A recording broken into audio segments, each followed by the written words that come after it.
Bonjour, vous écoutez le podcast de Virage. On vous donne des pistes pour aller de l'avant et ça se fait parfois à contre-courant. Si face à un problème, quel qu'il soit, vous vous êtes déjà dit « j'ai tout essayé, rien ne va, je ne sais plus quoi faire », alors vous êtes au bon endroit. Je suis Marina Blanchard, psychologue, formatrice et fondatrice de Virage.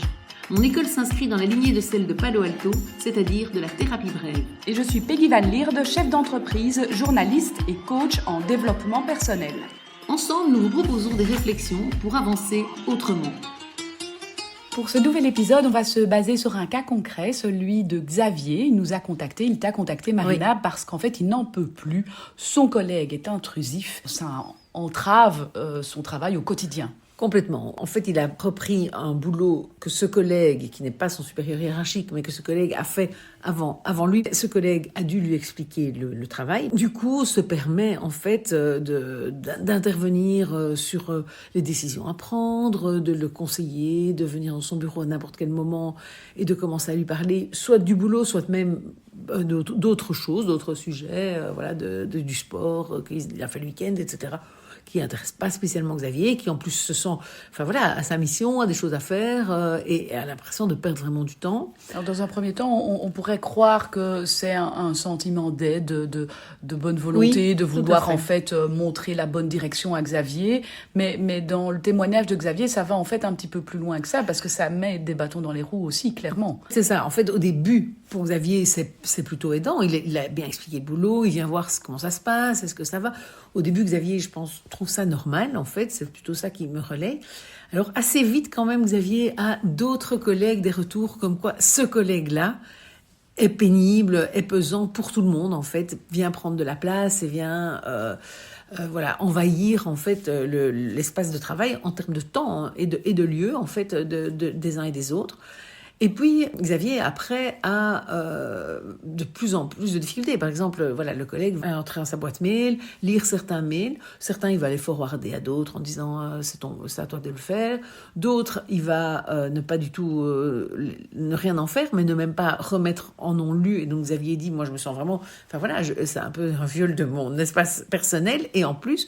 Il perturbe vraiment l'utilisation de ma boîte mail et donc vraiment ça devient de plus en plus intrusif pour lui. Et ce qui est intéressant évidemment, parce que ma question c'est toujours Xavier, qu'est-ce que vous avez essayé de faire, comment vous avez tenté de changer ça? Et en fait, Xavier dit, en fait, ce que je fais, ma réaction, c'est d'en parler avec les autres, etc. Mais à lui, je dis rien parce que je veux pas mettre une mauvaise ambiance au boulot. J'essaie que ça se passe bien. Et le problème, quand on en parle à d'autres, c'est que finalement, ça rajoute de l'eau au moulin, de la difficulté, parce qu'on se dit, toi aussi, tu vis la même chose. Ouais. La personne agace de plus en plus parce qu'on se monte un peu. Oui, tout à fait, c'est exact. Et ce dont je me rends compte en le questionnant, c'est que finalement, il n'y a jamais personne qui a dit à ce collègue que c'était pas OK. Il n'y a jamais personne qui lui dit « Écoute, tu viens dans mon bureau, mais là, moi, j'ai vraiment du boulot. » Tout le monde l'écoute gentiment parce qu'il y a une relation qui est plutôt sympa. Les collègues, qu'elles soient féminines ou les quelques hommes du service, tout le monde est gentil, l'ambiance est bonne. Et donc, pour pas casser cette ambiance-là, finalement, personne ne dit « Mais en fait, au fin fond, tout le monde en souffre. Et finalement, l'ambiance n'est pas si bonne. On pourrait dire, du coup, Xavier dit vraiment, ça me pèse, en fait, quand je reviens du boulot. J'ai envie de m'en plaindre auprès de mon épouse. C'est vraiment quelque chose de lourd. Et puis, au boulot aussi. Donc, finalement, à force de vouloir préserver l'ambiance, et c'est ça qui est important, je pense, à passer comme message ici, parce que je pense que, pour d'autres situations aussi, on peut se retrouver dans... On s'écrase, on essaye de pas dire pour pas faire de conflit, mais en même temps, le conflit intérieur nous fait du mal quand même, et on sent que c'est pas juste pour nous ce qui se passe, et en même temps, on avale l'agacement, on avale l'irritation, on avale un peu la colère, ou bien on vide son sac avec les autres, et comme tu le dis très justement, en fait, ça fait qu'envenimer, et on ressent encore plus cette émotion négative, et donc ça fait pas du bien, quoi. Alors, 180 degrés, c'est ça. Qu'est-ce qu'on peut faire d'autre? Voilà, exactement. Donc, du coup, c'est dire, évidemment. Et donc, c'est ce que j'ai proposé à Xavier. Donc, c'est de pouvoir, effectivement, dire les choses et donc aller vers son collègue. Et donc, après, c'est important de pouvoir les dire en les emballant. Et donc, ce dont nous, on parle souvent, c'est de métacommuniquer, c'est-à-dire de pouvoir dire à la personne... écoute, je vais te dire quelque chose, ça va peut-être pas être facile de l'entendre, mais... Et de pouvoir alors expliquer les choses, ce qui est difficile pour lui, ce qui n'est pas OK pour lui, etc. Et puis, ce que Xavier a pu faire aussi, par exemple, c'est changer le mot de passe de sa boîte mail. C'est quelque chose que, voilà... bloquer l'accès, puisqu'il y avait ce côté intrusif dans les mails. D'ailleurs, en le faisant, il a eu la réaction de son collègue qui a dit « Qu'est-ce que tu as fait ? J'ai plus accès à tes mails, parfois c'est utile, etc. » Et Xavier a dit « Mais non, c'est ma boîte mail, c'est moi qui gère. Maintenant, ça fait 6 mois que je suis là, je peux faire. C'était chouette que tu puisses le faire avant et m'aider, etc. » Et je pense que ça, c'est intéressant aussi, c'est de pouvoir le dire en étant dans quelque chose de constructif, en mettant aussi le positif, la bonne intention d'aider, parce qu'elle était là quand même de la part du collègue, le fait que ça avait été utile, pas juste dire « Voilà, maintenant...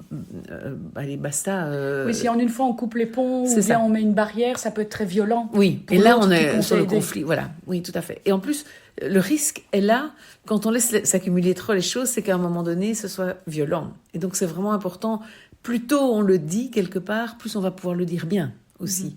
Parce que parfois, si on laisse trop s'accumuler, si on en parle aux collègues et qu'on laisse le truc prendre de l'ampleur et mousser, bien évidemment...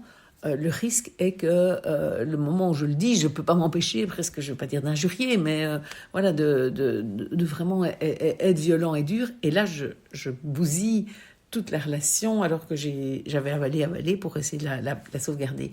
Et donc ça, c'est important aussi, c'est de pouvoir vraiment dire les choses. On parle de dire ça en sandwich, avec quelque chose de positif avant. Et là, en plus, il y avait vraiment dans l'intention des choses à dire de positif. Et quelque chose de positif après, pour que les choses qui sont négatives soient au milieu, soient emballées, et qu'on puisse même dire, voilà, je suis désolée de te dire ça, c'est vrai que c'est pas agréable à entendre. Et ça, c'est tout ce qui est la métacommunication, c'est vraiment de pouvoir, quand on doit faire un message à quelqu'un d'autre et qu'on sait que ça va être difficile pour l'autre de le recevoir, je pense que c'est intéressant de le dire. De dire, c'est pas chouette pour toi de l'entendre. Pour moi, c'est vraiment important de le dire pour garder une chouette relation avec toi et continuer à mettre le positif et l'intention positive, même si, voilà, et si la personne en face est pas contente, se ferme un peu au moment où elle le reçoit, je pense que c'est important de pouvoir l'accepter aussi et de dire, oui, je comprends que tu m'en veuilles, etc. Voilà, peut-être que c'est mieux qu'on laisse passer un peu de temps, et je comprends que tu dois digérer, je comprends, plutôt que de dire, allez, ne le prends pas mal. Parce que forcément que c'est pas agréable à entendre, effectivement, pour le collègue en face. Et en même temps, je pense que le fait de pouvoir le dire... Et d'ailleurs, ici, c'est intéressant parce que c'est une situation où Xavier, après, m'a dit... il m'a même remercié parce qu'il m'a dit je ne réalisais pas, en fait, que je te dérangeais quand je venais dans ton bureau, etc. Et donc, où ça a changé les choses, parce que d'abord, il frappe déjà quand il vient moins souvent. Enfin, voilà, ça a vraiment... c'est intéressant. Voilà, c'est un peu différent d'autres fois où on raconte la situation... Et on donne les pistes. Ici, j'ai pu déjà accompagner par rapport à ça. Et donc, c'est intéressant de voir que voilà, et la relation n'est pas du tout dégradée. Au contraire, voilà, il y a quelque chose de plus sain. Et surtout pour Xavier, de beaucoup plus apaisé. Et puis du coup, d'autres collègues l'ont félicité et ont dit « Ah, mais je devrais faire la même chose. » Mais bon, voilà, après, il faut le sentir. Il faut le sentir et puis il faut aussi trouver les bons mots. Et ça se fait parfois à travers un accompagnement. Oui, parce que ici, voilà, les mots sortent assez naturellement quand tu l'expliques. C'est pas forcément simple pour tout le monde. Non, et c'est là aussi qu'un accompagnement peut aider, d'aller voir un psy, un coach, peut aider justement à paraphraser, à formuler et à se dire « Voilà, je me sens vraiment prêt à aller voir ce collègue. » Parce que là, je suis apaisée, j'arriverai à le dire de façon plus ou moins neutre, emballée dans mon sandwich avec le positif et le négatif, plutôt que, en fait, laisser les choses s'accumuler, essayer de gérer le truc tout seul, et puis peut-être exploser ou mal dire. Et puis, il faut aussi, pour le dire, être à un stade où on en souffre assez que pour... avoir l'audace d'aller le dire, prendre le risque sur la relation, parce que peut-être que tous les collègues aussi n'en souffrent pas de la même manière. D'abord, il y a des gens que ça dérange beaucoup moins que d'autres, d'avoir une petite papote dans la journée, je vais dire. Après, il ne faut pas se faire forcément le porte-parole de l'ensemble des collègues ça, je pense qui que en souffrent. Important on doit partir de soi et de se dire, comme tu dis, j'en souffre, donc je vais essayer de l'exprimer. Donc partir de soi. Oui, je pense aussi. Je pense aussi qu'il ne faut pas dire, commencer à dire, oui, d'ailleurs tout le monde le dit, etc. Ça, c'est juste... ça abîme vraiment beaucoup de choses dans la relation de confiance, de dire, tout le monde en a parlé dans mon dos, etc. Et donc là, effectivement, je pense que c'est pas juste, c'est pas adapté. Ni, je pense d'ailleurs, ça pourrait être aussi une idée de se dire, on va lui dire tous ensemble. Et ça fait tribunal, ça peut être aussi violent et difficile, je trouve, à entendre.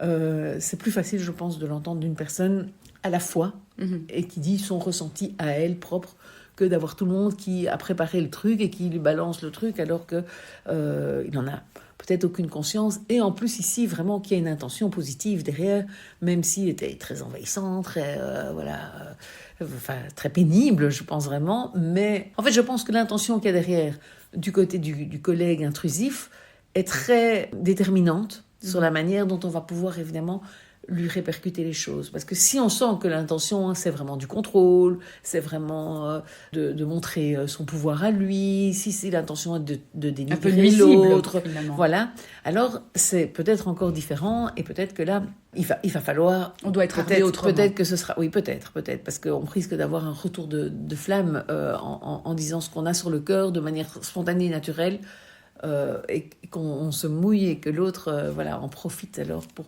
Mais voilà, a priori, on peut imaginer que dans la plupart des cas, les gens sont quand même positifs. Moi, c'est ma manière de voir les choses. Mais c'est vrai que si on a l'impression que c'est pas le cas, je pense que... Alors après, ceci dit, je pense que ce serait intéressant, alors stratégiquement aussi, de dire, de partir du principe que c'était sans doute pour m'aider et de continuer à dire ça, parce que la personne, ça peut la coincer plus finalement que de dire oui, j'ai l'impression que tu veux me contrôler, que tu veux toujours me diminuer. Dire oui, c'est sans doute pour m'aider. Et cette position basse stratégique, je pense qu'elle peut être utilisée aussi, mais je vais peut-être pas la détailler ici. Voilà, ce sera peut-être pour un autre épisode.